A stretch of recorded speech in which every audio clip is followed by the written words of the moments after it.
പ്രിയപ്പെട്ട വിദ്യാർത്ഥി സുഹൃത്തുക്കളെ, കാലിക്കറ്റ് യൂണിവേഴ്സിറ്റി UG അഡ്മിഷൻ്റെ ഭാഗമായിട്ടുള്ള സെൽഫ് ഫിനാൻസിങ് കോളേജിലെ റാങ്ക് ലിസ്റ്റ് പബ്ലിഷ് ചെയ്യുന്നതുമായി ബന്ധപ്പെട്ട് ഞാനൊരു പോസ്റ്റ് കുറച്ച് മണിക്കൂറുകൾക്ക് മുമ്പേ ഞാൻ പോസ്റ്റ് ചെയ്തിരുന്നു. അത് കണ്ടതിന് ശേഷം ഇപ്പോൾ ഒട്ടേറെ വിദ്യാർത്ഥികൾ അതിനടിയിൽ പല കമൻറ്റുകളും ഇടുന്നുണ്ട്.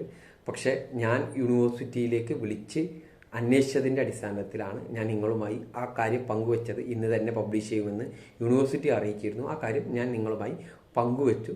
പക്ഷേ യൂണിവേഴ്സിറ്റി അത് വരെ പബ്ലിഷ് ചെയ്തിട്ടില്ല. അതിന് പല കാരണങ്ങളുണ്ട്, നമുക്കറിയാവുന്നതാണ്. സപ്ലിമെൻ്ററി അലോട്ട്മെൻറ്റ് 1 ആ 1 തന്നെ അഡ്മിഷൻ എടുക്കേണ്ട സമയം 5-ാം തീയതി വരെ നീട്ടിയിട്ടുണ്ട്.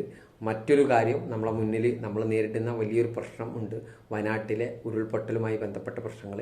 അതുമായി ബന്ധപ്പെട്ട് ശക്തമായ മഴയുള്ളത് കാരണം കോളേജുകൾക്കൊക്കെ അവധിയാണ്. അപ്പോൾ പബ്ലിഷ് ചെയ്യുന്നത് നമുക്ക് കാത്തിരിക്കാം എന്ന് മാത്രമേ പറയാൻ കഴിയുള്ളൂ.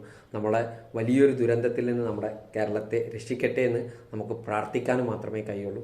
പബ്ലിഷ് ചെയ്യുന്നത് വരെ പ്രിയപ്പെട്ട വിദ്യാർത്ഥി സുഹൃത്തുക്കളൊന്ന് കാത്തിരിക്കുക, ക്ഷമയോടുകൂടി കാത്തിരിക്കുക. പബ്ലിഷ് ചെയ്യുന്ന സമയമായി കഴിഞ്ഞാൽ നമ്മൾ അറിയിക്കുന്നതായിരിക്കും. Okay, thank you.